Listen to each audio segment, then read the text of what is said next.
अरे बाप रे, ये क्या है? ये कहां से टपका? अरे, इसके अंदर तो एक मैना बंद है। ये कैसे हो सकता है?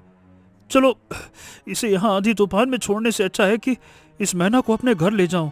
शायद कहीं से उड़कर आ गई हो। क्या है? धर्मपाल उस सुनहरे पिंजरे को लेकर अपने घर आ जाता है। घर के अंदर चूल्हा जल रहा था और रसोई का सारा सामान बिखरा पड़ा है। हैं? ये क्या? ये मेरी दोनों बेटियां कहाँ चली गईं? और ये रसोई इस तरह से बिखरी पड़ी है। यानी लगता है वो लोग खाना बना रही थी और कहीं चली गई। मुझे उन्हें जल्दी से ढूंढना चाहिए। काशे, शीतल, काशे, बेटा कहाँ हो तुम दोनों? अरे सामने आ जाओ बेटा। ए काशी। फिर धर्मपाल सब जगह ढूंढता है पर उसे अपनी दोनों बेटियां कहीं नहीं मिलती हैं। फिर वो हताश होकर अपने घर के दरवाजे पर बैठ जाता है। तभी अचानक पिंजरे में बैठी मैना जोर जोर से हंसने लगती है।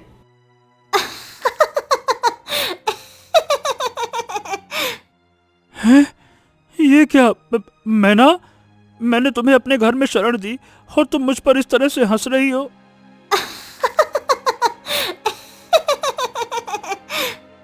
लेकिन मैना लगातार हंसती ही रहती है। इसी उलझन में वह रात बीत जाती है। अगली सुबह होते ही ठाकुर रणवीर सिंह धर्मपाल के घर आ जाता है। अरे ओ धर्मपाल, मैंने सुना है कि तुम्हारी दोनों बेटियां कहीं रहस्यमयी तरीके से लापता हो गई हैं। पर देखो, मैं बताऊं तो मुझे लगता है कि तुम्हारी बेटियों पर किसी भयानक श्राप का असर है। क्या? नहीं नहीं नहीं नहीं ठाकुर साहब, ऐसा नहीं हो सकता। मेरी बेटियों पर भला कोई श्राप कैसे लग सकता है? वो दोनों दिल की इतनी अच्छी और नेक थी। उन्होंने कभी किसी का कुछ बुरा नहीं किया था, तो कैसे लग सकता है? अब देखो, जो किसी का बुरा नहीं करता वही सबसे बुरी तरह फंसता है धर्मपाल। देखना, तुम भी बाद में पछताओगे। यही दुनिया की रीत है भैया। ठाकुर रणवीर सिंह हंसते हुए वहां से चला जाता है। तभी राजमहल का एक सैनिक भागते हुए वहां आता है। धर्मपाल, धर्मपाल, धर्मपाल, तुम्हें हमारे साथ चलना होगा। राज्य की महारानी देवयानी कई वर्षों से एक रहस्य की खोज कर रही हैं। इसी सिलसिले में तुम्हें महारानी ने तुरंत राजमहल बुलाया है। चलो। अरे पर भाई, मेरी दोनों बेटियां खो गई हैं। मैं इस वक्त अपनी बेटियों को ढूंढ रहा हूँ। मैं कैसे आऊँ राजमहल? नहीं नहीं नहीं नहीं, पहले तुम्हें राजमहल चलना ही होगा, वरना तुम जानते हो कि अगर महारानी की आज्ञा नहीं मानोगे तो तुम्हें इसकी बहुत भारी कीमत चुकानी पड़ेगी। चलो। ठीक है, चलो, मैं चलने के लिए तैयार हूँ। चलो। धर्मपाल उस सैनिक के पीछे पीछे जाने लगता है। तभी उस सुनहरे पिंजरे का दरवाजा अपने आप खुलता है और वह मैना भी पिंजरे से निकलकर छिपते छिपाते उन दोनों के पीछे पीछे राजमहल तक पहुंच जाती है। नहीं, ऐसा नहीं हो सकता। ये मैंने ये मैना यहाँ कैसे संभव है? तभी रानी देवयानी की आंखों के सामने पुराना मंजर घूमने लगता है। कई साल पहले देवयानी राज्य की सबसे सम्मानित महारानी थी। उनका एक बेटा था, राजकुमार आदित्य। आदित्य बचपन से ही गायब था। पूरे राज्य को बताया गया था कि राजकुमार मर चुका है, लेकिन महारानी देवयानी इस सच को सबसे छुपा रही थी। रानी, तुम इतनी चुप चुप क्यों रहती हो? जब से हमारा पुत्र हमें छोड़कर गया है, तब से हम देख रहे हैं कि तुम किसी से कुछ बोलती ही नहीं हो। क्या बात है? महाराज, मुझे बहुत फिक्र हो रही है। अगर हमारा बेटा आज हमारे पास होता तो शायद हमारी सोनी जिंदगी में एक मकसद होता। हमारा बेटा इस राज्य का राजा बनने के योग्य हो जाता। अब जो इस दुनिया में नहीं रहा उसके बारे में सोचने से क्या फायदा महारानी। आप आराम करो, हमें कुछ आवश्यक काम है। राजा सूर्यभान वहां से चले जाते हैं। मुझे सब सच पता है महाराज, पर मैं आपको कैसे बताऊं कि हमारा पुत्र मरा नहीं है, बल्कि रहस्यमयी तरीके से गायब कर दिया गया है। अगर मैंने ये बात आपको बता दी तो आप बहुत परेशान हो जाएंगे। इसीलिए मैंने आपको कुछ नहीं बताया। पर आज वक्त आ गया है कि मैं खुद आगे का सुराग जाकर ढूंढूं। फिर महारानी देवयानी गुप्त रास्ते से राजमहल से बाहर निकलती हैं और जंगल की एक झोपड़ी में पहुंच जाती है, जहां एक रहस्यमयी बूढ़ी औरत बैठी होती है। आओ महारानी देवयानी, आगे की जानकारी सुनने के लिए क्या तुम पूरी तरह तैयार हो? हाँ, मैं सब कुछ जानना चाहती हूँ। आखिर मेरे बेटे के साथ हुआ क्या है? और उस वक्त मेरे महल में काम करने वाली दासी सावित्री थी, वह भी रहस्यमय तरीके से लापता हो गई है। आखिर इन सब बातों का क्या रहस्य है? वे सावित्री जो तुम्हारी दासी थी, उसने तुम्हारे बेटे को गायब होते हुए देख लिया था, इसीलिए उसे भी रहस्यमय तरीके से गायब कर दिया गया। मैं अपनी दिव्य दृष्टि से आगे उसका चेहरा नहीं देख पा रही हूँ कि किसने राजकुमार को गायब किया, क्योंकि मेरे पास इतनी शक्ति नहीं है। लेकिन जो कोई भी है वह राजमहल का ही है और राजमहल के अंदर के सारी राज जानता है। मुझे नहीं पता, पर मैं ये सच बहुत जल्द ही पता कर लूंगी। बस इतना पता है कि तुम्हें अगर आगे का सच जानना है तो सावित्री के पति धर्मपाल को तुम्हें बुलाना होगा, क्योंकि उसके पास एक ऐसी चीज है जो वही तुम्हें आगे का सच बता सकती है। ठीक है, अगर यही एक तरीका है तो मैं उस राजमहल जरूर बुलाऊंगी उसे और आगे का सच पता करके रहूंगी। इतना सोचकर जैसे ही महारानी देवयानी की आंखें खुलती हैं, सामने धर्मपाल खड़ा उन्हें देख रहा होता है। महारानी की जय हो। महारानी जी, क्या हो गया? आप कुछ बोल क्यों नहीं रही हैं? आप अपने ही मन में, मतलब कहाँ खो गई मन ही मन? धर्मपाल, मुझे पता चला है कि तुम्हारी दोनों अंधी बेटियां भी हैं। हाँ महारानी, मेरी 2 अंधी बेटियां हैं और दोनों रहस्यमय तरीके से लापता हो गई। मैंने ढूंढा लेकिन मिल नहीं रही हैं। तुम्हारी बेटियों के साथ बहुत गलत हुआ धर्मपाल, लेकिन क्या तुम्हें ये पता है कि तुम्हारी बेटियों की आंखों की रोशनी कैसे गई थी? मुझे कुछ नहीं पता महारानी, कसम से कहता हूँ। हमारी बेटियां तो जन्म से बिल्कुल ठीक थी, लेकिन एक दिन मेरी पत्नी सावित्री भी रहस्यमय तरीके से अचानक गायब हो गई और उसी दिन जैसे ही मैं अपनी पत्नी को ढूंढकर घर वापस आया, उसी वक्त मेरी दोनों बेटियों की आंख की रोशनी भी चली गई। पता नहीं ये अचानक से कैसे हो गया। ये सुनकर तो लगता है कि कोई बहुत पुराना और गहरा राज लौट आया है। कुछ भी हो जाए महारानी, पर मैं अपनी बच्चियों का पता करके ही रहूंगा। मैं जो सच ढूंढ रही हूँ और तुम्हारी बेटियां जो लापता हुई हैं, इन दोनों घटनाओं के बीच जरूर कोई गहरा रिश्ता है। वहीं महल के स्तंभ के पीछे छिपा ठाकुर रणवीर सिंह यह सारी बातें सुन लेता है। चलो, ये रानी देवयानी के उदास चेहरे को देखकर मुझे बड़ी खुशी हो रही है। जब ये मुझे बुरी तरह से डांटती थी, तब मेरा भी मन करता था कि मैं रानी को कब ऐसे उदास देखूं, लेकिन आज इन्हें देखकर मुझे बहुत सुकून मिल रहा है। फिर रणवीर सिंह मुस्कुराते हुए वहां से निकल पड़ता है और घने जंगलों से होते हुए एक कमरे में जाता है, जहां राजकुमार आदित्य बैठा होता है। छोड़ो मुझे, मुझे जाने दो। तुमने मुझे यहाँ क्यों बंद करके रखा है? जाने दो मुझे, छोड़ो। अरे बस। अरे भाई, इतना जोर लगाओगे तो हाथ पैर टूट टाट जाएंगे। अब बेटा, इतनी आसानी से यहाँ से बाहर नहीं जा सकते। तुमने क्या सोचा था कि क्या तुम बच जाओगे? अगर तुम्हें यहाँ से जाना है तो मुझे उस गुप्त तहखाने का रास्ता बताओ। मैं तुम्हें उस गुप्त तहखाने का रास्ता कभी नहीं बताऊंगा, कभी नहीं। हे राजकुमार, बेटा तू मुझे हल्के में ले रहा है। तुम्हें पता है ना कि मैं इस राज्य का मंत्री रह चुका हूँ। मुझे राजमहल की सारी खुफिया जानकारियों के बारे में बहुत अच्छे से पता है। और हाँ, वो दोनों लड़कियां शीतल और काशी, उनकी आंखों की रोशनी भी तो मैंने ही छीनी थी। फिर रणवीर वहां से चला जाता है। नहीं, मुझे किसी भी तरह से यहां से निकलना ही होगा। ओह!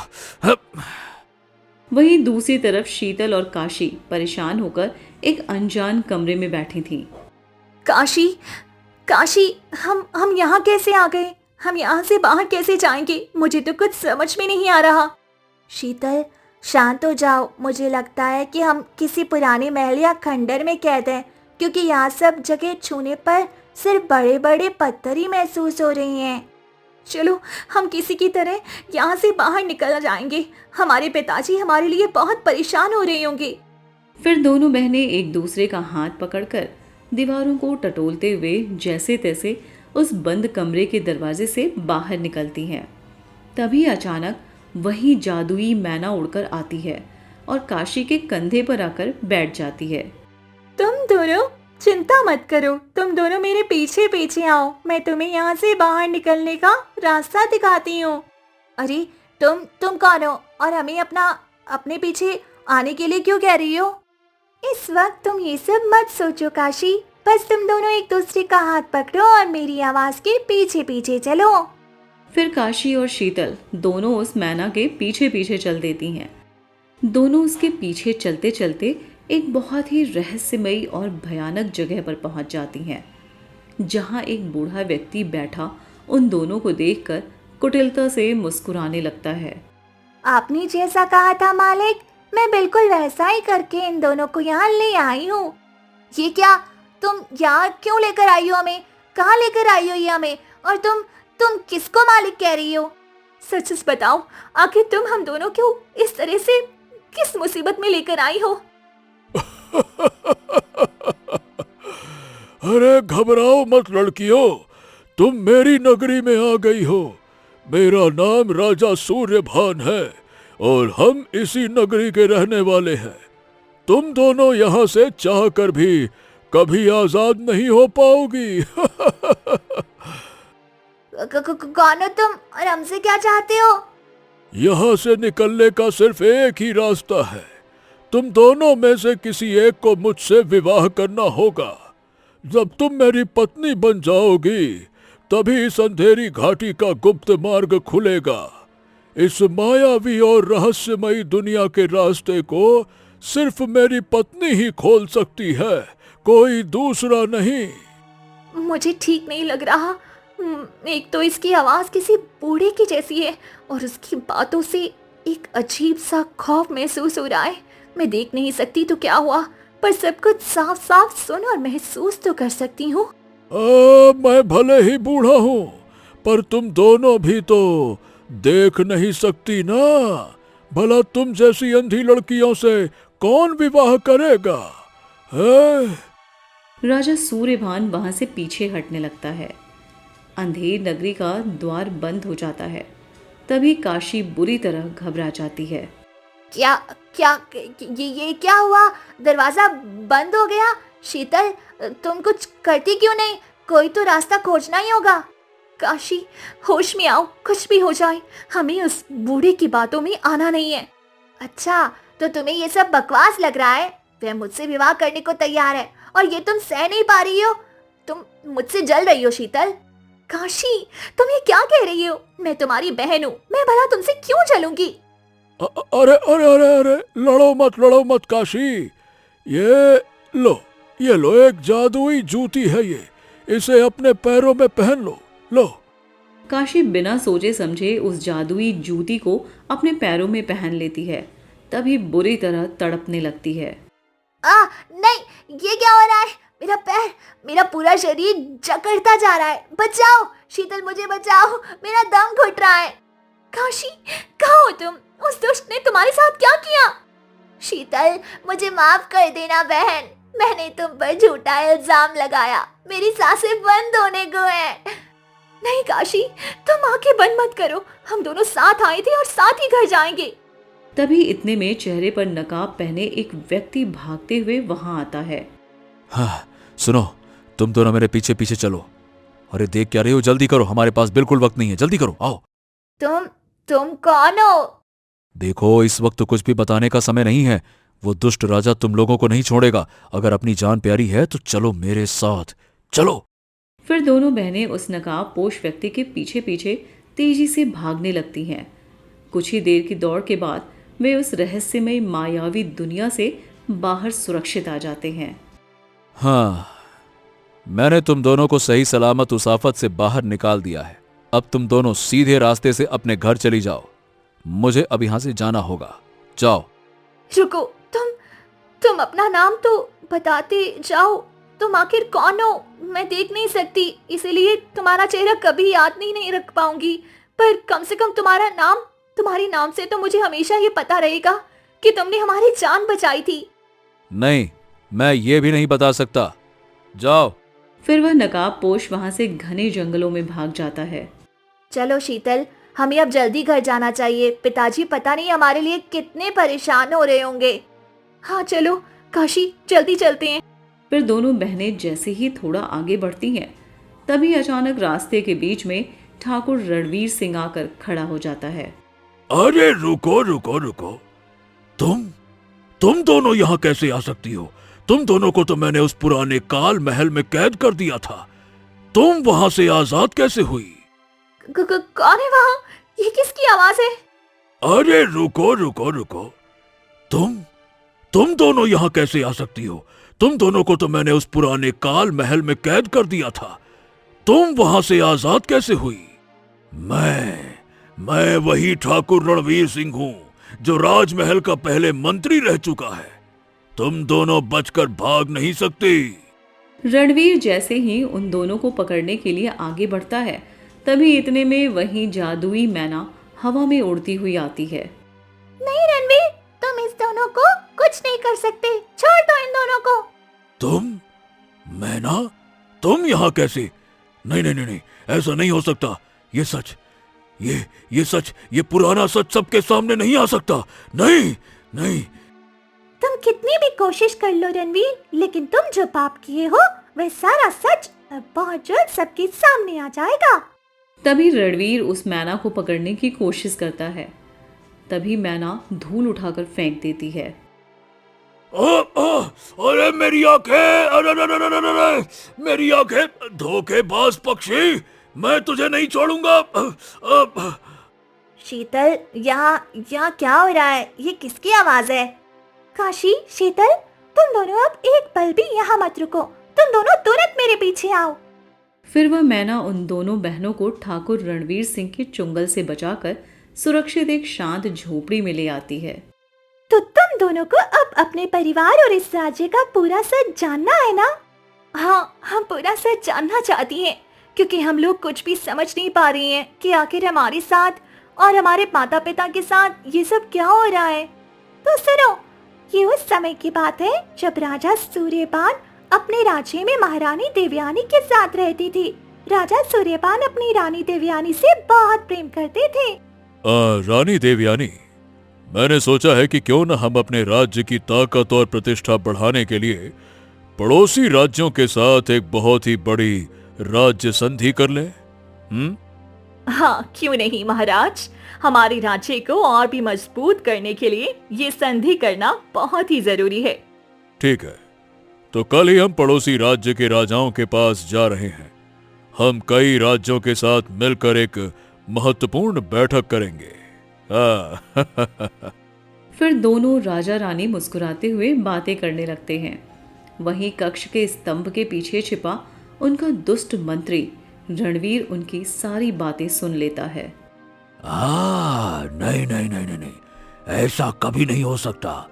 अगर महाराज ने उन राज्यों से संधि कर ली, तो मैंने जो इतने वर्षों से इस राज्य को हथियाने का षड्यंत्र रचा है, वो कभी सफल नहीं हो पाएगा। फिर रणवीर वहां से चला जाता है। फिर अगले दिन रणवीर महाराज के पास आ जाता है। क्या बात है महाराज, आज आप बहुत चिंतित लग रहे हैं। पता नहीं मंत्री रणवीर, कल की महाबैठक में क्या होने वाला है पता नहीं। हाँ, यही चीज हमें अंदर ही अंदर सता रही है। महाराज, ये फिक्र तो बहुत आम है। आप बस एक बार मेरे कहने पर मेरे साथ एक गुप्त जगह पर चलिए। जंगल में एक ऐसा जादुई पौधा है जिसका फल खाकर आप किसी को कुछ भी कहेंगे, वो आपकी बात कभी नहीं टाल पाएगा। क्या बात कर रहे हो? सच में? वाह, तब तो वो बहुत ही अद्भुत और चमत्कारी पेड़ है। ठीक है रणवीर, हम तुम्हारे साथ चलने के लिए तैयार हैं, चलो। फिर रणवीर राजा सूर्यभान को लेकर एक सुनसान घाटी में पहुंच जाता है। रणवीर, तुम हमें सुनहरी घाटी में ले तो आए, पर ये कैसा विचित्र पौधा है? महाराज, यही तो वो जादुई फल है जिसे खाते ही आपकी बातें कोई नहीं टाल पाएगा। आप यहीं रुकिए, मैं ये फल तोड़कर अभी लाता हूँ। रुकिए। रणवीर झट से वह फल तोड़कर राजा सूर्यभान के हाथ में रख देता है। राजा सूर्यभान जैसे ही उस चमकीले सुनहरे फल को खाते हैं, ये क्या हो रहा है रणवीर? मेरे हाथ, मेरे गालों पर ये झुर्रियां कैसे पड़ रही हैं? अरे बस बस बस बस, कुछ क्षण और रुकिए, फिर देखिए मजा महाराज। देखते ही देखते राजा सूर्यभान एक बूढ़े व्यक्ति के रूप में बदल जाता है। ये क्या किया तुमने? क्योंकि अब आप इस कुरूप और बूढ़े के रूप में वापस अपने राज्य में कभी नहीं जा सकते महाराज। अब मैं इस राज्य को अपनी उंगलियों पर नचाऊंगा। मैं जाकर सबको सच बता दूंगा और तुम्हें इस गुस्ताखी की कड़ी से कड़ी सजा मिलेगी। अजय, पहले ठीक से बोल तो ले। अब आप कुछ नहीं कर सकते महाराज। चले बड़े आए। रणवीर सिंह ठहाका मारते हुए वहां से चला जाता है। नहीं नहीं नहीं नहीं, मुझे किसी भी तरह से महारानी के पास जाना होगा और उन्हें सारा सच बताना होगा। राजा सूर्यभान बूढ़े के रूप में जैसे तैसे लाठी टेकते हुए राजमहल पहुंच जाते हैं। वे सीधे महारानी देवयानी के कक्ष में घुसते हैं। उन्हें इस हालत में देखकर महारानी चौंक जाती हैं। ये क्या? तुम कौन हो और बिना आज्ञा के राजमहल के भीतर इस तरह घुसे चले आने की तुम्हारी हिम्मत कैसे हुई? महारानी, मैं आपका। मंत्री जी, इस बूढ़े को उठाकर राजमहल से फेंक दो। फिर रणवीर सिंह राजा सूर्यभान को बेरहमी से पकड़कर राजमहल से बाहर खींच लाता है। रणवीर, यह तुम ठीक नहीं कर रहे हो। अरे अब आप कुछ नहीं कर सकते महाराज। मैं कहता हूँ चुपचाप यहाँ से चले जाइए, और आज के बाद अगर आपने दोबारा महल के आसपास भी कदम रखा तो याद रखना वो दिन महारानी के साथ फिर क्या होगा। समझ गया? तो चल जा, निकल बुड्ढे। फिर रणवीर सिंह मुस्कुराते हुए राजमहल के अंदर चला जाता है। तभी राजा सूर्यभान परेशान होकर तालाब के किनारे जाकर बैठ जाता है। हे भगवान, मैंने ऐसा कौन सा गुनाह किया? मैंने तो कभी किसी के साथ कुछ गलत नहीं किया, फिर मेरे साथ इतना बड़ा विश्वासघात क्यों हुआ? क्यों भगवान, क्यों? इतना कहते ही राजा सूर्यभान की आंखों से आंसू की एक बूंद टपककर उस तालाब के पानी में गिरती है। तभी अचानक पानी में हलचल होती है और एक चमकीली सुनहरी मैना बाहर निकलकर हवा में मंडराने लगती है। कहो राजा, मैं तुम्हारी क्या मदद कर सकती हूँ? ये क्या? तुम? हाँ, क्योंकि कोई साधारण तालाब नहीं है महाराज, ये कोई जादुई तालाब है। अब से आप मेरे मालिक हैं और मैं आपकी सेवक। आप जो भी कहेंगे मैं आपके लिए वही कार्य करूंगी। मुझे इस कुरूप रूप से आजाद होना है। मैं इस बूढ़े के रूप में घुट कर नहीं जी सकता, नहीं। जहाँ तक मैं अपनी शक्तियों से देख पा रही हूँ महाराज, आपको इस शाप से आजाद करना इतना आसान नहीं है। अगर आप फिर से पहले की तरह जवान और खूबसूरत होना चाहते हैं तो आपको एक ऐसी लड़की से विवाह करना होगा जो पूर्णत युवा हो। जैसे ही वह आपसे विवाह करेगी ये शाप टूट जाएगा। क्या सच में?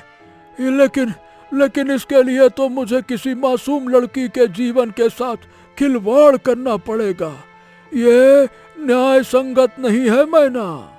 पर महाराज, अपने राज्य को बचाने के लिए आपके पास इसके सिवा कोई दूसरा रास्ता भी नहीं है। हाँ ठीक है, अगर कोई और मार्ग नहीं है तो सुनो। मेरे महल की वफादारी दासी सावित्री है, उसकी 2 पुत्रियां हैं। मैंने सुना है कि किसी कारणवश उनकी आंखों की रोशनी चली गई। तुम उन्हीं दोनों अंधी बहनों को किसी भी तरह से यहाँ लेकर आओ, जाओ। उसके बाद जब मैं तुम्हारे पिता के पास गई और फिर जैसे ही तुम्हें लेने तुम्हारे घर पहुंची तो तुम दोनों वहाँ से गायब हो चुकी थी, क्योंकि दुष्ट रणवीर ने पहले ही मेरी भनक लग चुकी। यानी कि हमारी आंखों की रोशनी छीनने वाला, हमारी माँ को गायब करने वाला और महाराज के साथ इतना बड़ा विश्वासघात करने वाला गद्दार वह रणवीर सिंह ही है। हाँ काशी, और तुम दोनों की आंखों की रोशनी वापस आ सकती है, लेकिन इसके लिए तुम्हें एक बहुत ही कठिन कार्य करना होगा। ठीक है, मैं अपनी आंखों की रोशनी वापस पाने के लिए और इस जालिम से बदला लेने के लिए कुछ भी करने को तैयार हूँ। ध्यान से सुनो शीतल, महाराज बिना विवाह किए भी पूरी तरह ठीक हो सकती हैं। बस तुम्हें किसी भी तरह रणवीर के काले कारनामों का सच सबके सामने लाना होगा। जैसे ही उसका सच सामने आएगा,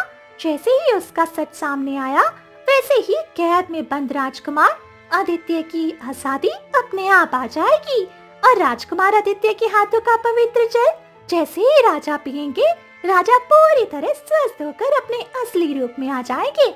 अब मुझे चलना होगा। इतना कहते ही एक तेज रोशनी फैलती है और वह मैना हवा में अदृश्य हो जाती है। दोनों बहनें घबरा जाती हैं। मैना, तुम कहाँ चली गई? कुछ और तो बताओ। लगता है वह चली गई शीतल। घबराओ मत काशी, चलो हम आगे चलते हैं। फिर दोनों बहनें जैसे तैसे दीवारों और रास्तों को टटोलती हुई आगे बढ़ती हैं। तभी अचानक रास्ते में एक दिव्य साधु महाराज प्रकट हो जाते हैं। रुक जाओ पुत्रियों। कौन बोल रहा है? हमारे सामने कौन है? मैं एक गुरु हूं पुत्री, और तुम्हारी इस दयनीय दशा को देखकर हमारा अंतर मन कांप उठा है। मैं तुम दोनों की आंखों की रोशनी लौटा सकता हूं, लेकिन इसके लिए तुम्हें मेरी एक कठिन परीक्षा से गुजरना होगा। ठीक है गुरुदेव, हम आपकी परीक्षा के लिए तैयार हैं। तो सुनो, इस संसार में वो कौन सा तत्व है जो बिना पैरों के चलता है, बिना मुंह के सब कुछ निगल जाता है, पर जीवन का आधार भी है? गुरुदेव, वे तत्व समय है। समय बिना पैरों के निरंतर के चलता रहता है। वे हर साम्राज्य और जीव को अपने भीतर निगल जाता है। उत्तम जवाब पुत्री। अब मेरा दूसरा, वो कौन सा अंधकार है जिसे सोने चांदी की चमक भी दूर नहीं कर सकती, बल्कि उसे और गहरा बना देती है? गुरुदेव, वह अंधकार लोभ और सत्ता का लालच है। लालच में फंसकर इंसान अंधा हो जाता है, जिसे धन की चमक भी ठीक कर देख नहीं पाती है, और वह अपने से ही विश्वासघात कर बैठता है। तभी तेज रोशनी फैलती है और काशी और शीतल की आंखों की रोशनी पूरी तरह वापस आ जाती है। मुझे यकीन नहीं हो रहा है शीतल, मेरी आंखों की रोशनी सचमुच वापस आ गई। मैं सब कुछ देख पा रही हूँ। अब तुम्हें अपना मुख्य कार्य करना है पुत्री, जिसके लिए तुम्हें ये दिव्य आंखें दोबारा दी गई हैं। सत्य का मार्ग कठिन है, पर तुम्हें अडिग रहना होगा। फिर दोनों बहनें वहां से निकल पड़ती हैं। तभी अचानक झाड़ियों के पीछे से किसी के चिल्लाने की तेज आवाज आती है। बचाओ बचाओ, मेरी मदद करो, मुझे यहाँ से निकालो। काशी सुनो, ये किसी के चिल्लाने की आवाज है, और ये बिल्कुल वैसी ही आवाज है जैसी उस नमकापोश व्यक्ति की थी। हाँ शीतल, तुम ठीक कह रही हो। चलो चलकर देखते हैं। तुम दोनों बहनें आवाज का पीछा करती हुई उसी पुराने काल महल में पहुंच जाती हैं। तुम कौन हो और यहाँ इस तरह? ये क्या, तुम दोनों अब देख सकती हो? वह सब हम बाद में बताएंगे, पर तुम्हें कैसे पता चला कि हम दोनों पहले देख नहीं सकती थी? मुझे पूरा आभास हो रहा है कि तुम्हारी आवाज बिल्कुल उसी नकाबपोश के जैसी है। शायद तुम वही तो नहीं हो? हाँ, मैं वही हूं।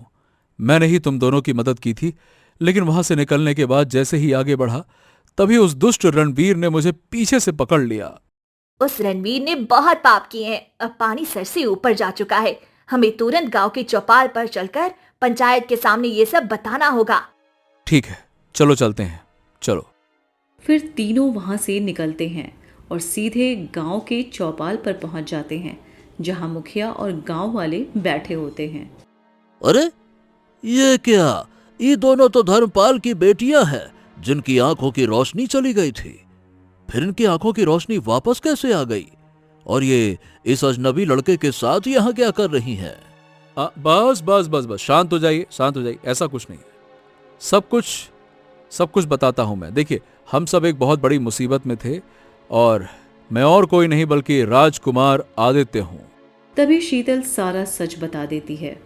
नहीं नहीं नहीं नहीं, ऐसा नहीं हो सकता। मेरी बरसों की मेहनत पर इस तरह से पानी नहीं फिर सकता। नहीं नहीं।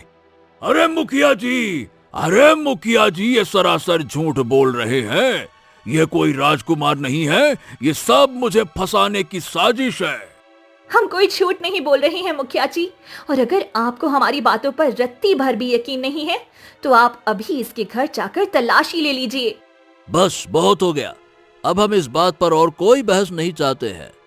सुनो गांव वालों, इस पापी रणवीर ने हमारे राजा के साथ बहुत बड़ा विश्वासघात किया था। इसे तुरंत पकड़ो और घने जंगलों में ले जाकर वही सजा दो जो हम बाकी गद्दारों को देते हैं। ले जाओ। फिर गांव वाले रणवीर सिंह को ले जाते हैं। राजकुमार आदित्य, अब हमें बिना देर किए महाराज को ढूंढकर महल लेकर चलना होगा। महारानी और पूरा राज्य वर्षों से परेशान है। चलिए। तभी पीछे से राजा सूर्यभान सबके सामने आ जाते हैं। हाँ, अरे मेरा बेटा, तुमने इस रूप में भी अपने लाचार पिता को पहचान लिया। हाँ पिताजी, मैं आपको कैसे नहीं पहचानता। उस दुष्ट ने मुझे कैद कर रखा था, पर मेरा मन हर रोज आपकी तलाश में ही रहता था। आज आपसे मिलकर मेरा जीवन सफल हो गया। हाँ। फिर जैसे ही राजकुमार आदित्य वो पवित्र जल राजा सूर्यभान को पिलाता है, वैसे ही एक तेज रोशनी फैलती है। राजा सूर्यभान का बूढ़ा रूप गायब हो जाता है। हाँ शीतल, काशी मेरी बच्ची हो, तुम दोनों बिल्कुल ठीक तो हो ना बेटा? सचमुच धर्मपाल, आज तुम्हारी बेटियों ने हमारे राजमहल की लाज रख ली। तुम्हारी पत्नी ने वर्षों पहले मेरे बेटे आदित्य की रक्षा में अपने प्राण गंवाए थे, पर बदनामी के डर से मैंने उस सच को छिपाकर उसे गायब करवा दिया। हमें माफ कर दो। मैं तुम्हारी एक बेटी का विवाह अपने बेटे राजकुमार आदित्य से कराना चाहता हूं। बताओ। अरे ये तो मेरे लिए बड़ी सौभाग्य की बात होगी महाराज। नहीं महाराज, मैं ऐसे महल की रानी नहीं बनना चाहती जहाँ मेरी माँ के अस्तित्व और उनके बलिदान को ही मिटा दिया गया हो। हम दोनों बहनें अपने पिता के साथ ही खुश हैं। हाँ पिताजी, ये ठीक ही कह रही है।